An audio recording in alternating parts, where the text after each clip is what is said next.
Welcome to AP number 1 news. రాష్ట్ర ప్రభుత్వం మరియు జిల్లా అధికారుల ఆదేశాల మేరకు నీటి సంఘాల ఎన్నికల తేదీని తెలియజేసిన మార్కాపురం తహసీల్దార్ చిరంజీవి. అందరికీ నమస్కారం అండి.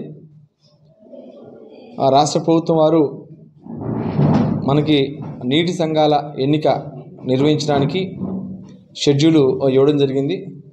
ఆ షెడ్యూల్ని శ్రీమతి జిల్లా కలెక్టర్ గారు మా అందరికీ జిల్లాలో ఉన్నటువంటి 39 మండలాలందరికీ కూడా కమ్యూనికేట్ చేయడం జరిగింది. అందులో భాగంగా మార్కాపురంలో ఉన్నటువంటి 8 నీటి సంఘాల అసోసియేషన్ సంబంధించినటువంటి 48 టీసీలకి అంటే టెరిటరీ కాన్స్టిట్యున్సీలకి మనము ఈ నెల 14వ తేదీ అంటే ఈ వారంలో శనివారము మనము ఎన్నిక నిర్వహించుకోబోతున్నాం.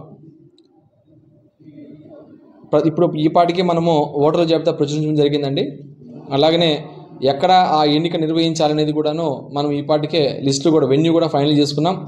ఆ వివరాలను కూడాను జిల్లా యంత్రాంగానికి మేము పంపించడం జరిగింది. సో ఎక్కడైతే వెన్యూ అనేది మేము డిసైడ్ చేశామో ఆ వెన్యూకి తప్పకుండా ప్రతి ఒక్క ఓటరు వారు హాజరయ్యి వారి యొక్క టీసీ మెంబర్ని అలాగనే ప్రెసిడెంట్ని ఉప ప్రెసిడెంట్ని ఎన్నుకోవాల్సిందిగా మీ అందరికీ తెలియజేస్తూ ఉన్నా. ఎన్నిక నిర్వహణ 14వ తేదీ అండి. దయచేసి అందరూ గుర్తుపెట్టుకోండి.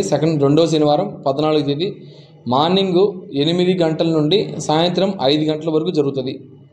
మార్నింగ్ సెషన్ 8 కల్లా మీరు ఆయా ఓటర్లందరూ కూడాను ఎక్కడైతే మనము వెన్యూస్ పెట్టున్నామో ఆ వెన్యూస్కి తప్పకుండా హాజరవ్వాలి. మధ్యాహ్నము 1:30 లోపల టీసీ మెంబర్ని ఎన్నుకుంటాము. మధ్యాహ్నం 3 నుంచి 5 గంటల వరకు ఆ నీటి సంఘానికి సంబంధించినటువంటి ప్రెసిడెంట్ని అట్లాగనే వైస్ ప్రెసిడెంట్ని ఎన్నుకుంటాము. అదే రోజు ఎన్నుకుంటాము. ఇది ఎక్కడ కూడాను మళ్ళీ ఇంకొక రోజు జరిగే పరిస్థితి కాదు. ఒకే రోజు ఎన్నిక నిర్వహిస్తున్నాం. సో దయచేసి అందరూ ఓటర్లు గమనించుకోవాలి. తప్పకుండా మీ యొక్క ఓటు హక్కుని మీరు వినియోగించుకొని టీసీ మెంబర్ని వైస్ ప్రెసిడెంట్ని ప్రెసిడెంట్ని ఎన్నుకోవాల్సిన కోరుతున్నాం. సో దీనికి అనుగుణంగా ఇప్పుడు ఎన్నిక సజావుగా జరగడానికి కలెక్టర్ గారు పీఓల్ని ఏపీఓల్ని టీసీ నెంబర్ వైజ్గా ఈ పాటికి అపాయింట్ చేస్తున్నారు. వారందరికీ కూడాను శిక్షణ ఇవ్వడానికి జిల్లా యంత్రాంగం రేపు 11వ తేదీన ఒక డేగా ప్రకటించి ఆ రోజున జిల్లాలో ఉన్నటువంటి election officers, assistant election officers, presiding officers and assistant presiding ఆఫీసర్స్కు వీళ్ళందరికీ కలిపి ఒక ట్రైనింగ్ సెషన్ లాగా రేపు పెట్టుకోమని చెప్పేసి